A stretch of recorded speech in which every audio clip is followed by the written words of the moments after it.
Episode 10 of Spooktober. Mike X Sully Smut Monsters Inc. by Tryst. Mike and Sully are sitting on their couch at the dorm, scrolling through their Insta feed. The truth is, they were secret lovers, and no one in the university knew. They were closeted. Mike started to slowly shift onto Sully's lap. They haven't banged in weeks, trying to avoid the suspicions of their classmates.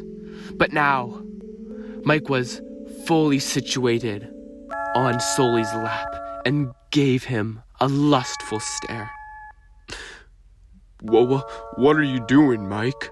Sully asked nervously, but obviously into the playfulness. Mike stayed silent and began grinding on Sully's big monster Pixar cock. His breath hitched and he started moaning quietly. Mike, what if the guys in the next dorm hear us? He could feel the blood rushing to his meat, giving him an erection, but still cautious as to not yell or scream loud enough for his dorm mates to overhear their sexual playfulness. You might be thinking, Sully and Mike, they're always naked. They're never wearing clothes, so where are their pee-pees? Well, they're tucked inside their urinary bladder, and when they have to piss, it pops out.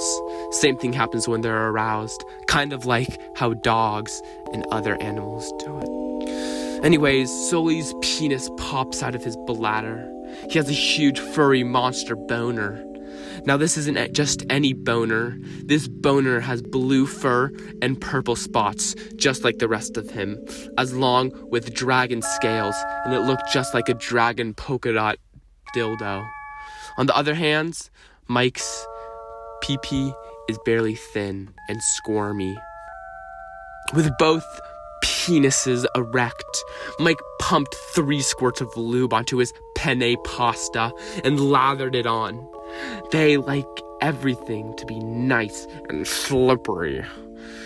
He walks over to his dresser before starting and pulls out a black, fluffy pair of handcuffs and whips a blindfold and a vibrating cock ring and struts over to Sully. Mike, are you going to do it to me? He stuttered, because Mike never did this before. With all of this BDSM equipment, he handcuffed Sully to their tall lamp and blindfolded him with the whip in his hands. Sully felt a rush of pain go down his body. Mike whipped Sully's big round ass as he let out a groan. Mike bent down to his ear and whispered, "Are you ready to get kinky, baby?" Mike's hot breath on Sully's neck sent shivers down his spines. Yes, Mike, he whimpered. Mike pumped more lube on himself, and without seeing anything, Sully felt a cold sensation on his member. All of a sudden, it started vibrating lightly.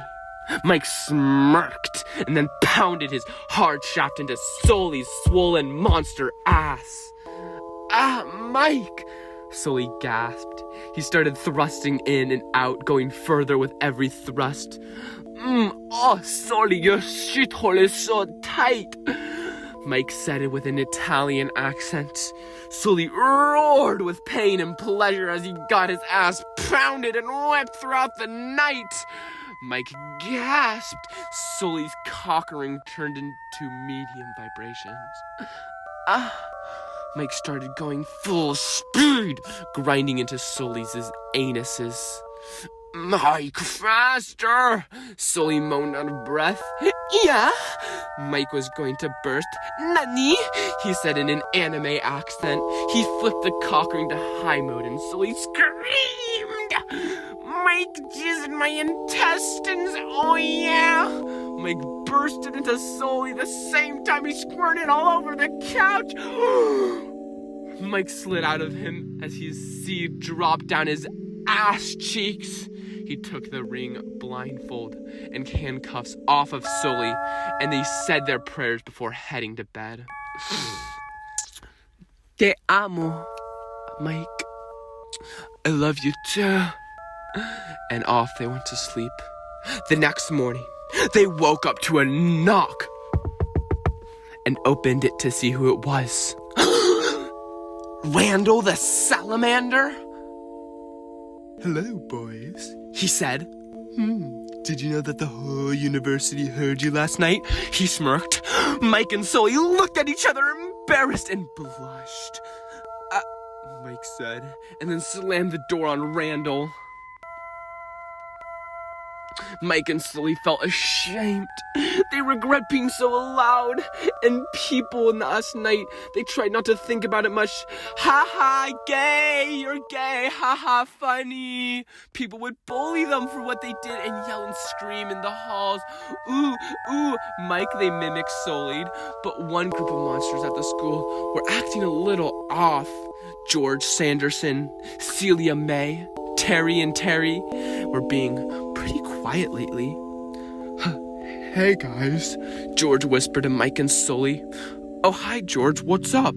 They were confused that anybody was even talking to them. It's fine, really. You don't have to talk to us, Sully interrupted, knowing the homophobia at Monsters College University. No, it's not that. I actually wanted to speak to something about you guys. Please don't freak out. George was nervous to admit his dirty secret to the boys, but he knew he wasn't alone. Celia, Terry, and Terry were also the same way. Before I say anything, we have to make sure that no one else can hear. Oh, he led them into the janitor's closet. It was pretty big, so all 6 of them could fit in, but they were still pretty crowded. Mike and George were by the closest to the door. Celia and Sully were at the far back when Celia felt something hard poking at her rear end. She slowly turned her head behind her and looked at her ass. They were all stuck in the closet now. Her eyes nearly popped out of her head, and she saw Sully's wide monster member pulsating against her back. She could feel her tentacles getting wet and looked up at him. His face had a blank expression, but she could tell he was a little nervous. Meanwhile, at the front of the closest closet, Mike and George were talking while Terry and Terry listened. So, I don't want this to affect our friendship or anything, or affect our friend group, but I have to say this. All of us heard you last night, of course, and since then we haven't talked, George began, but Mike interrupted. Yeah, thanks. I know Sully and I fucked up last night.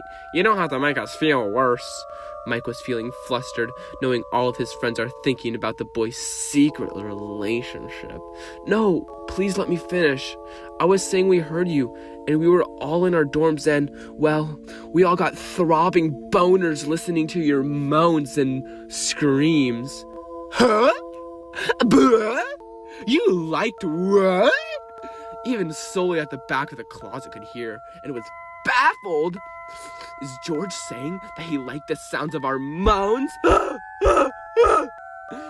Yes, I mean, we got a little, turned on by how you were making Sully moan.